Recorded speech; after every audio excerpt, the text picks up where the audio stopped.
TNPSC group 4 examination சம்பந்தப்பட்டு இப்போ ஒரு சர்ச்சை ரொம்ப பூதாகாரமாக எழுந்திருக்கு. ஆக்சுவலா என்ன நடந்திருக்குன்னா, இப்போ இந்த நியூஸ் வந்து இப்போ இணையத்துல சில நியூஸ் சேனலும் சில இன்ஃப்ளூயன்சரும் பேசியிருக்காங்க. அதன் அடிப்படையில் எனக்கு இருக்கக்கூடிய தரவுகளை வச்சு உங்ககிட்ட சொல்லிடுறேன். அதாவது இந்த எக்ஸாம் இப்போ ரீசெண்டா 12ஆம் தேதி என்பது நடந்து முடிஞ்சதுங்க. இந்த குரூப் 4 எக்ஸாமினேஷன் 10ஆம் வகுப்பு தேர்ச்சியின் அடிப்படையில் தான் இந்த குரூப் 4 எக்ஸாம் எழுதி அதில் கட் ஆஃப் மார்க் எடுத்து பாஸ் ஆனவங்களுக்கு வந்து வேலை கொடுப்பாங்க.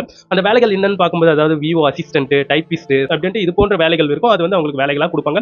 அரசு வேலை இது முக்கியமானது. இந்த ரீசெண்டா 12ஆம் தேதி குரூப் 4 எக்ஸாமினேஷன் எழுத இருக்கக்கூடிய அந்த நபர்கள் வந்து கண்ணீர் மல்க சில குற்றச்சாட்டுகளை வந்து அடிக்கிட்டு வராங்க. அது என்னன்னு பார்த்தோம்னா, அதாவது தமிழ் கேள்வி ரொம்ப கடினமாக கேட்கப்பட்டிருக்கு. அதே சமயத்தில் வந்து சிலபஸை தாண்டி சில கொஸ்டின்ஸை வந்து கேட்டிருக்காங்க. கம்பன், வள்ளுவன், பாரதியார் இது போன்ற நபர்கள் வந்து இந்த குரூப் 4 இப்ப நடந்த குரூப் 4 எக்ஸாமினேஷன் எழுதினா கூட பாஸ் பண்ண முடியாது அப்படின்ட்டு அவங்க குற்றச்சாட்டுகளை வந்து அடிக்கிருக்காங்க. அதை தாண்டி சில கொஸ்டின்ஸை வந்து ரொம்ப மோசமா கேட்டிருக்காங்க. புக்ல இருந்து சில கொஸ்டின்ஸை வந்து கேட்டிருக்காங்க. அதே சமயத்தில் வந்து இந்த ஏஐ கிட்ட இந்த கொஸ்டின் பேப்பரை கொடுத்தா கூட அந்த ஏஐ வந்து எந்த அளவுக்கு இந்த கொஸ்டின் பேப்பருக்கு ஆன்சர்ஸ் வந்து எழுதுன்றது கேள்விக்குறியாக தான் இருக்கும் அப்படின்ட்டு ஏகப்பட்ட விஷயங்களை இப்போ இணையத்தில் வந்து பேசிட்டு வராங்க. அதே சமயத்தில் வந்து இந்த அரசியல் சார்ந்த கொஸ்டின்ஸ் எல்லாம் இந்த குரூப் 4 எக்ஸாமினேஷன்ல வந்து தேவையா அப்படிங்கிற கொஸ்டின்ஸும் எழுப்பிட்டு வராங்க. இந்த நிலையில இந்த யூபிஎஸ்சி எக்ஸாமினேஷன் எழுதக்கூடிய அந்த நபர்கள் கூட இந்த எக்ஸாமினேஷன் வந்து எழுதலாம் வேணுமோ அந்த அளவுக்கு தான் ரொம்ப டப்பா இருக்கு அப்படின்ட்டு ஏகப்பட்டதை வந்து சொல்லிட்டு வராங்க. இந்த நிலையில இந்த டிஎன்பிஎஸ்சி இந்த வட்டாரம் சார்ந்து இருக்கக்கூடிய தகவல்கள் என்னவாக இருக்குன்ட்டு இப்போ இணையத்தில் ஒரு சிலர் வந்து சொல்லிட்டு வராங்கன்னா, அதாவது இந்த எக்ஸாமினேஷன் வந்து இந்த இன்ஜினியரிங் படிச்சிருக்கக்கூடிய பொறியியல் பசங்க கூட எழுதுறாங்க.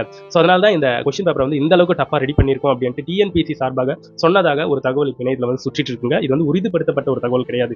இதை சம்பந்தப்படுத்தி இப்ப அந்த தேர்வை எழுதியிருக்கக்கூடிய அந்த நபர்கள் வந்து ரொம்ப கண்ணீர் மல்க அழுது ஸோ அவங்க எந்த அளவுக்கு கஷ்டப்பட்டிருக்காங்க இந்த எக்ஸாம் வந்து எழுதுறதுக்கு அப்படின்ட்டு நிறைய விஷயங்களை வந்து ஸோ இப்போ இணையத்தில் இருக்கக்கூடிய அந்த நியூஸ் சேனல் கிட்ட சொல்லியிருக்காங்க. ஒரு சில இன்ஃப்ளூயன்சர்ஸ் கிட்ட சொல்லியிருக்காங்க. அந்த இன்ஃப்ளூயன்சர்ஸ் வந்து இப்போ இது இவ்வளத்தையும் குற்றச்சாட்டுகளாக அடிக்கிருக்காங்க. நீங்க என்ன நினைக்கிறீங்கன்றதை என்னோட கமெண்ட் செக்ஷன்ல கண்டிப்பா பதிவு பண்ணிட்டு போயிடுங்க.